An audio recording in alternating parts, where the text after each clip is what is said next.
Hello అండి. ఈరోజు నేను చేస్తున్న ఫుడ్ మూంగ్ దాల్ తడక. సో, ఇది రైస్‌లో కన్నా, రోటీలో కన్నా చాలా బావుంటుంది. It's very high protein food and rich in fibre. Calcium, magnesium, iron అన్నీ చాలా పుష్టిగా ఉంటాయి ఇందులో. సో, ఇది ఎలా చేద్దామో చూసేద్దాం రండి. ముందుగా 3-4 అవర్స్ ఆర్ ఓవర్‌నైట్ మొత్తం నానబెట్టుకోవాలి వాటర్‌లో. నానబెట్టుకున్నాక అది మంచిగా వాష్ చేసుకొని ఇట్లా బాయిల్ చేసుకోవాలి. ఈలోగా మా బుడ్డోడు ఏం చేస్తున్నాడో చూద్దాం రండి. వాడెంత సరదాగా మంచం మీదకెక్కేసి కిందకి దూకుతున్నాడు. ముందైతే అసల పిల్లోస్ ఏం లేవు. అలా ఊరుకూరుకనే దూకుతున్నాడు. మళ్ళీ దెబ్బలెక్కడ తాకుతాయో అని చెప్పి నేనిట్లా పిల్లోస్ అవి వేశాను. వీడి ఏజ్ 1 ½ ఇయర్. బట్ వీడు చేస్తున్న ఫీట్లు మాత్రం అసల 3-4 ఇయర్స్ అబ్బాయిలా చేస్తున్నాడు. అసలు వీడిలా చేయటం ఇదే ఫస్ట్ టైమ్.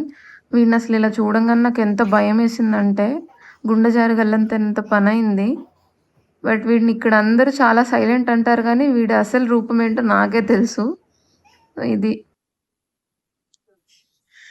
నెక్స్ట్ వచ్చి ఇట్లా 1 ఫుల్ గార్లిక్ తీసుకొని అది పీల్ ఆఫ్ చేసుకొని ఇట్లా చిన్న చిన్న పీసెస్ కింద చాప్ చేసుకోవాలి.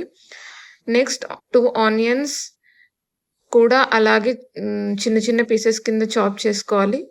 If needed you can add 2 tomatoes also. తర్వాత బాయిల్ అయిపోయిన దాల్‌కి కొంచెం వాటర్ యాడ్ చేసుకొని కంప్లీట్‌గా మ్యాష్ చేసేసుకోవాలి. సో, పక్కన కడాయి పెట్టేసుకొని అందులో టెంపరింగ్‌కి కొంచెం ఆయిల్ వేసేసి ఇట్లా ఆవాలు, జీలకర్ర, చాప్ చేసేసుకున్న ఆనియన్స్, గార్లిక్, మిర్చి అన్నీ వేసేసుకొని ఫ్రై చేసుకోవాలి. కొంచెం ఫ్రై అయిపోయినాక ఆల్రెడీ బాయిల్ చేసిన దాల్ ఇందులో యాడ్ చేసేసుకొని హల్దీ పౌడర్, మిర్చి పౌడర్ అండ్ సాల్ట్ మొత్తం వేసేసుకొని కొంచెం కలుపుకోవాలి. సో, ఇలా మిక్స్ చేసుకున్న తర్వాత ఒక 5 మినిట్స్ బాయిల్ అయ్యాక మూత పెట్టేసి మళ్ళా ఇంకొక 5 మినిట్స్ బాయిల్ చేసుకోవాలి.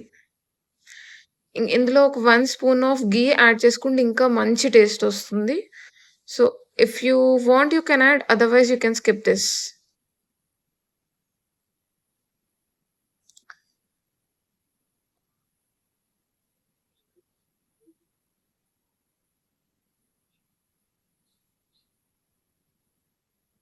సో, ఫైనల్లీ దాల్ రెడీ అయిపోయింది. ఇది ఫైనల్ అవుట్‌పుట్. లాస్ట్‌లో కొంచెం ఒక హాఫ్ ఆర్ 1 లెమన్ కంప్లీట్‌గా యాడ్ చేసుకుంటే ఇంకా మంచి టేస్ట్ వస్తుంది. See you in the next video. Please like, share and subscribe.